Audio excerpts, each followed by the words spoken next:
This lesson is to create stem and leaf plots, create frequency table.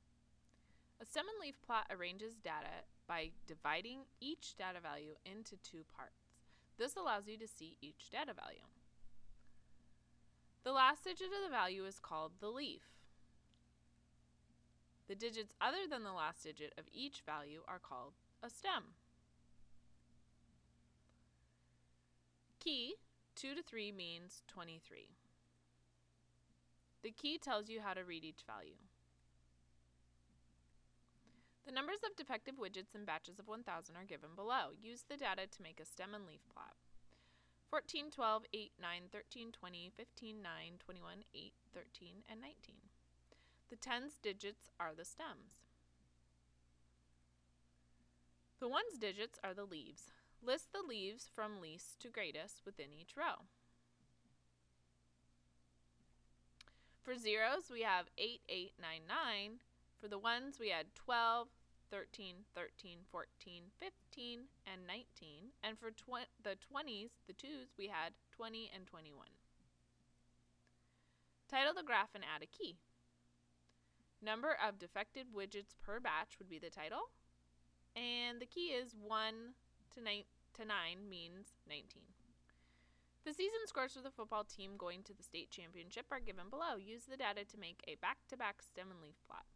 Team A, 65, 42, 56, 49, 58, 42, 61, 55, 45, 72. And Team B was 57, 60, 48, 49, 52, 61, 58, 37, 63, and 40. The tens digits are the stems. The ones digits are the leaves. You put Team A scores on the left side and Team B scores on the right side. So you can see for the tens we have 3, 4, 5, 6, and 7 represented. For the 3, there was 37 for Team B. For the 4, there was 42, 42, 45, 49 for Team A, and 48, 48, 49 for Team B. For 5, there was 55, 56, 58 for Team A, and 52, 57, 58 for Team B. And then for 6s, there was 61, 65 for Team A, and 60, 61, 63 for Team B. And then for 7s, there was 72 for Team A. Title the graph and add a key. So football state championship scores. And then the key is that 4, 8 means 48, and 2 to 4 means 42. So you have to make sure that you tell them that to read it to the right-hand side is for the Team B would be 48, and then to read it to the left-hand side would mean that you're still reading it as the tens digit first and then the ones, so 42. The temperature in degrees Celsius for 2 weeks are given below. Use the data to make a stem and leaf plot. 7, 32, 34, 31, 26, 27, 23, 19, 22, 29, 30, 36, 35, and 31. This one was supposed to be for you to try, but they already have the stem and leaf plot there, so we'll just talk through the answer, but please write it down.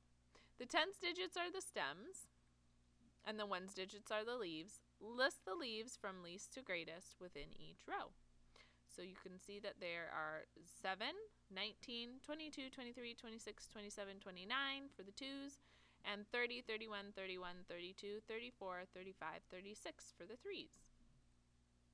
Title the graph and add a key. Title is temperatures in degrees Celsius, and the key is that 1 to 9 means 19. The frequency of data value is a number of the time it occurs. A frequency table shows the frequency of each data value. If the data is divided into intervals, the table shows the frequency of each interval. The number of students enrolled in Western civilization classes at a university are given below. Use the data to make a frequency table with intervals. 12, 22, 18, 9, 25, 31, 28, 19, 22, 27, 32, and 14. Step 1, identify the least and greatest values. So the least value is 9 and the greatest value is 32 in this set of data. Step 2, divide the data into equal intervals. For this data set, use an interval of 10. Step 3, list the intervals in the first column of the table. Count the number of data values in each interval and list the count in the last column. Give the table a title. So we have the number of enrolled, and we're going to go from 1 to 10, then 11 to 20, from 21 to 30, and from 31 to 40. So from 1 to 10, there was 1 person enrolled. 11 to 12, there was 4. 21 to 35, and 31 to 42. This would be titled Enrollment in Western Civilization Classes. The number of days of Maria's last 15 vacations are listed below. Use the data to make a frequency table with intervals. 4, 8, 6, 7, 5, 4, 10, 6, 7, 14, 12, 8, 10, 15, and 12. This one's for you to try on your own, and then you can check back for your answer. Step 1, identify the least and greatest values.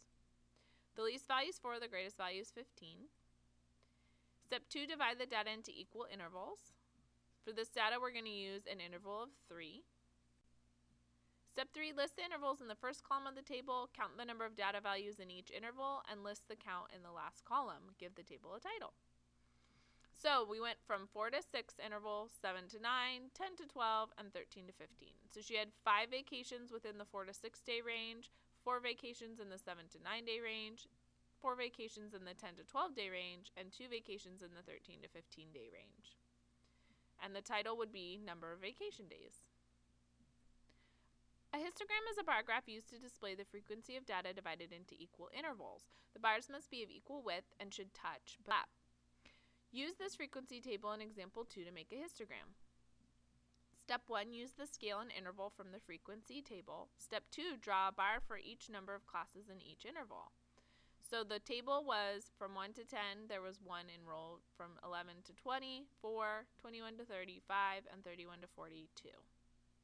And it was enrollment in Western Civilization classes. All the bars should be the same width. The bars should touch but not overlap.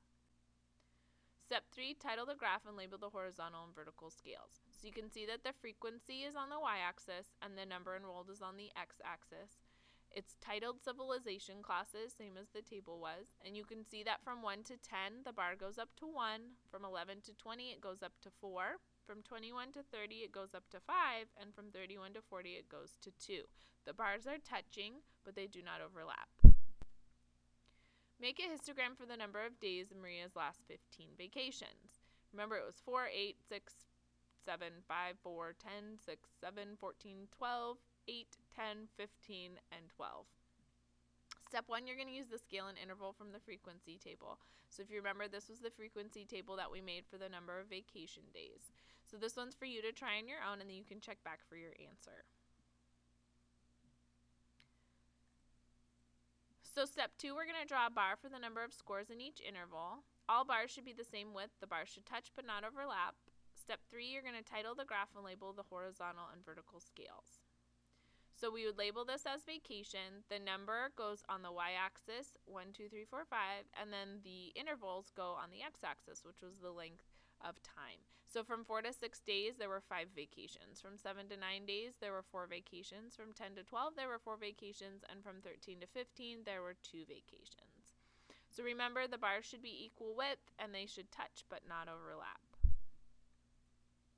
Cumulative frequency shows the frequency of all data values less than or equal to a given value. You could just count the number of values, but if the data set has many values, you might lose track. Recording the data in a cumulative frequency table can help you keep track of the data values as you count. The weights in ounces of packages of cheddar cheese are given below: 19, 20, 26, 18, 25, 29, 18, 18, 22, 24, 27, 26, 24, 21, 29, and 19.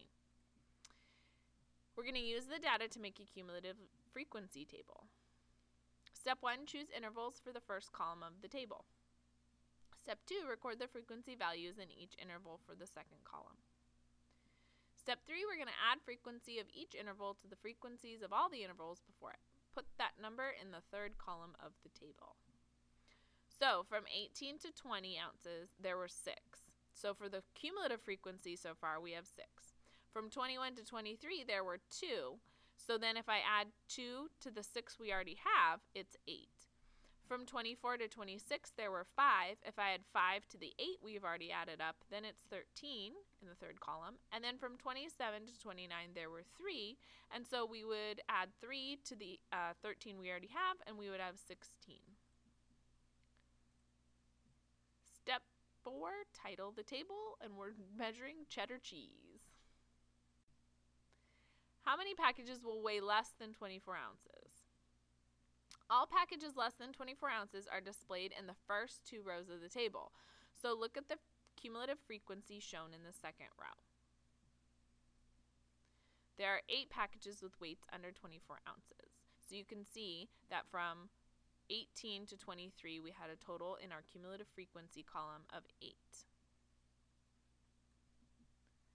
The number of vowels in each sentence of a short essay are listed below: 33, 36, 39, 37, 34, 35, 43, 35, 28, 32, 36, 35, 29, 40, 33, 41, 37. You're going to use the data to make a cumulative frequency table. This one's for you to try on your own, and then you can check back for your answer. Step 1, you're going to choose intervals for the first column of the table, and step 2, you're going to record the frequency in each interval for the second column. Step 3, you're going to add the frequency of each interval to the frequencies of all the intervals before it. Put that number in the third column of the table. So we have from 28 to 31, we have 2, and so we're going to put that in the column. Then we have from 32 to 35, 7. If we add that to the previous number, which was 2, we have 9 total now in our third column. And then from 36 to 39, there were 5, and so we add 5 to the 9 we already have, and we have 14 now in our cumulative column. And then from 40 to 43, we had 3, so we would add that to the 14, and we would get 17 in our frequency column. Step 4, we're going to title the table, and we were measuring vowels in sentences. For this example, there's a B question as well. How many sentences contain 35 vowels or fewer? So all sentences with less than 35 vowels are displayed in the first 2 rows of the table. So look at the cumulative frequency shown in the second row. That's the total for less than 35. So there are 9 sentences with fewer than 35 vowels.